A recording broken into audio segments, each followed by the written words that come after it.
ماذا لو اتحد العرب؟ يجيب عن السؤال تقرير لوكالة سبوتنيك الروسية، تقرير مهم. السؤال الحرج الذي تتجاهله الأنظمة العربية: ماذا لو اتحدت الدول العربية؟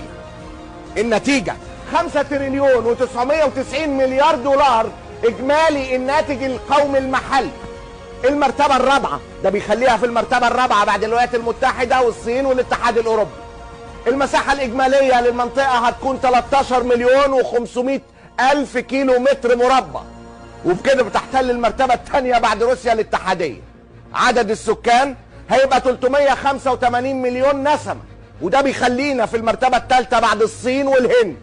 الجيش العربي هيتكون من 4 مليون جندي، 9000 طيارة حربية، 4000 طيارة هليكوبتر، 19000 دبابة، 51,000 سيارة حربية، 84 مليون هكتار أراضي صالحة للزراعة في السودان بس بتنتج سنويا 760 مليون طن قمح. امسك أعصابك.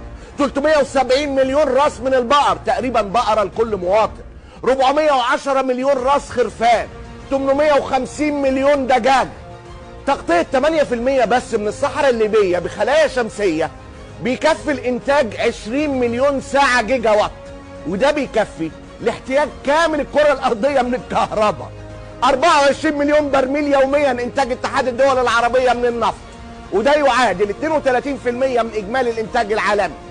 29 مليار دولار سنويا قيمة الزكاة، 2.5% من اجمالي الاموال المحفوظة دون تشغيل. اموال الزكاة بس تخلينا نبني كل سنة 25 مدينة، 10 مستشفيات، 20 مدرسة، 3 مطارات، 7 جامعات. العرب سيكتسحون العالم. ما تكلمناش عن حجم التجارة البينية المهول، ما تكلمناش عن عروض سياحية ومدخول سياحي لا يمكن تخيله، شواطئ، آثار، غابات، سفاري، سياحة دينية، اتغدى في سوسة واتعشى في مراكش، غنينا عشرات الأغاني وألفت عشرات القصائد عن وحدتنا، لكننا ما بنتحد.